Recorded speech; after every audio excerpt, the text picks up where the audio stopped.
আকাশবাণী আগরতলা। স্থানীয় সংবাদ পড়ছে কৃষ্ণধন দেবনাথ।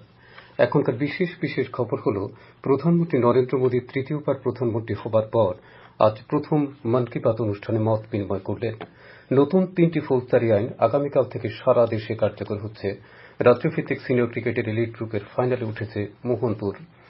প্রধানমন্ত্রী নরেন্দ্র মোদী সাম্প্রতিক লোকসভা নির্বাচনে সংবিধান এবং গণতান্ত্রিক কাঠামোর প্রতি পুনরায় আস্থা ব্যক্ত করায় দেশের জনগণের প্রতি কৃতজ্ঞতা প্রকাশ করেছেন। তৃতীয়বারের মতো প্রধানমন্ত্রী হবার পর তিনি আজ মন কি বাত অনুষ্ঠানের 111তম পর্বে আরো বলেন, এই নির্বাচন ছিল পৃথিবীর সবচেয়ে বৃহৎ নির্বাচন প্রক্রিয়া, যেখানে 65 কোটি মানুষ তাদের গণতান্ত্রিক অধিকার প্রয়োগ করেছেন। প্রধানমন্ত্রী বলেছেন, আজ 30শে জুন হল মহান হুল দিবস। এই দিবসটি মহান সিধু ও কানহুর ব্রিটিশ শাসকদের অত্যাচার বিরোধী অসীম সাহসিকতার সাথে আত্মবলিদান সম্পর্কিত।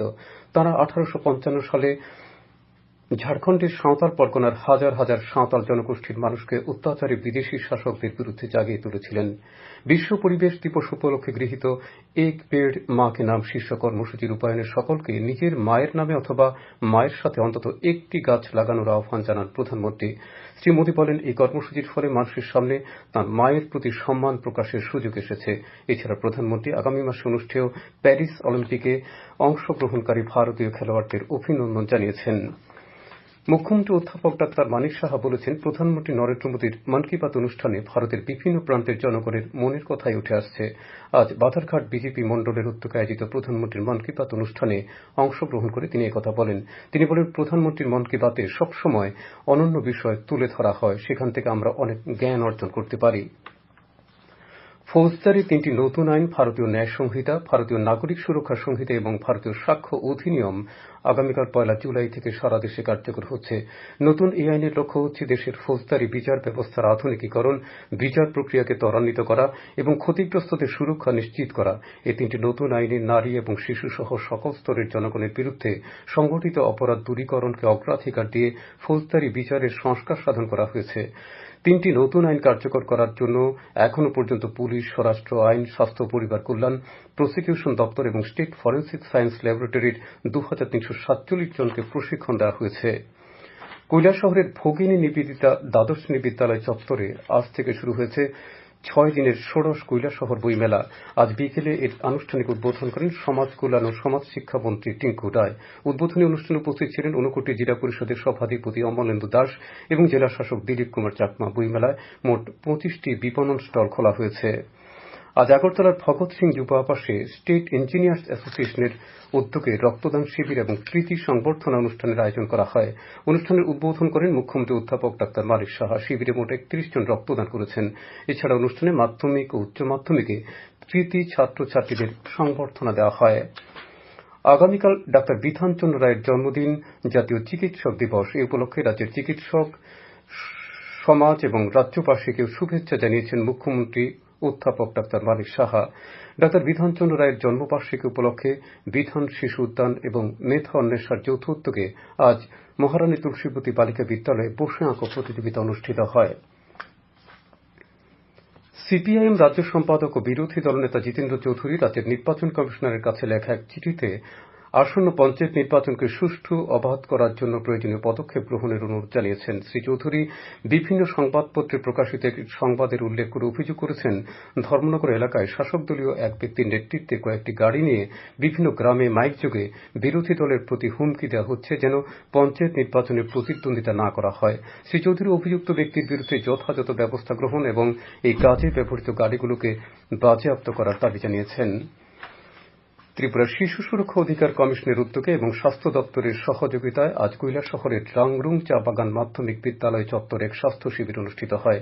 এই শিবিরে উপস্থিত ছিলেন মৎস্যমন্ত্রী টিঙ্কু রায়, ত্রিপুরা শিশু সুরক্ষা অধিকার কমিশনের চেয়ারপারসন জয়ন্তী দেববর্মা প্রমুখ। আজ মোট 209 জনের চিকিৎসা করে তাদেরকে বিনামূল্যে ওষুধপত্র দেওয়া হয়। আজ মাতা ত্রিপুরা সুন্দরী মন্দির এলাকার সমস্ত পেড়া এবং ক্ষুদ্র ব্যবসায়ীদের নিয়ে কেন্দ্রীয় এবং রাজ্য সরকারের বিভিন্ন প্রকল্পের উপর এক সচেতনতামূলক শিবির অনুষ্ঠিত হয়। শিবিরের উদ্বোধন করেন বিধায়ক অভিষেক দেব রায়।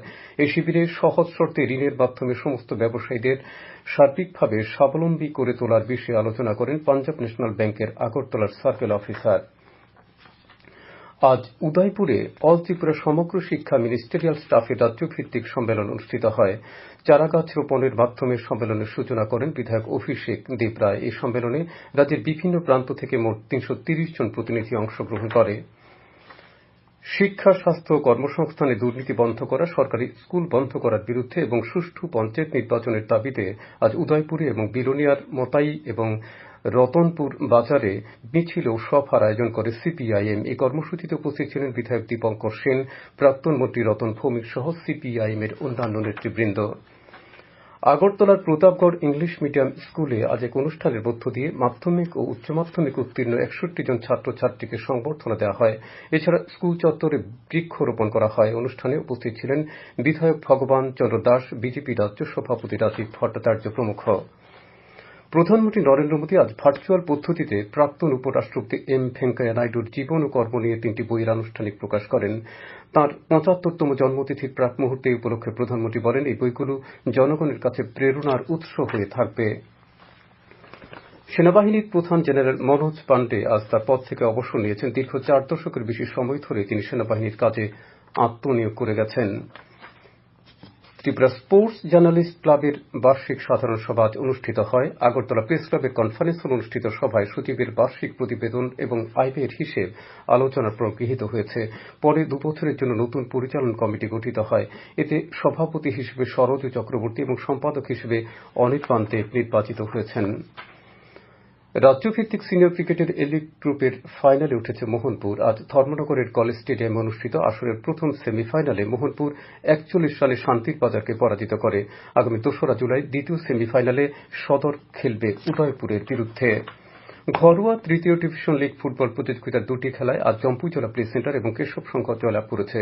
উমাকান্ত মিনি স্টেডিয়ামে অনুষ্ঠিত খেলায় জম্পুইজলা প্লে সেন্টার ২-০ গোলে ইয়ুথ ক্লাবকে হারিয়ে দেয়। একই মাঠে অপর খেলায় কেশব সংঘ ২-১ গোলে সিমনা তমাকারি ফুটবল ক্লাবকে হারিয়ে দিয়েছে। সবশেষে বিশেষ খবর আরেকবার পড়ছি। প্রধানমন্ত্রী নরেন্দ্র মোদী তৃতীয়বার প্রধানমন্ত্রী হবার পর আজ প্রথম মন কি বাত অনুষ্ঠানে মত বিনিময় করেছেন। নতুন 3টি ফৌজদারি আইন আগামীকাল থেকে সারা দেশে কার্যকর হচ্ছে। রাজ্যভিত্তিক সিনিয়র ক্রিকেটের এলিট গ্রুপের ফাইনালে উঠেছে মোহনপুর। খবর শেষ হলো।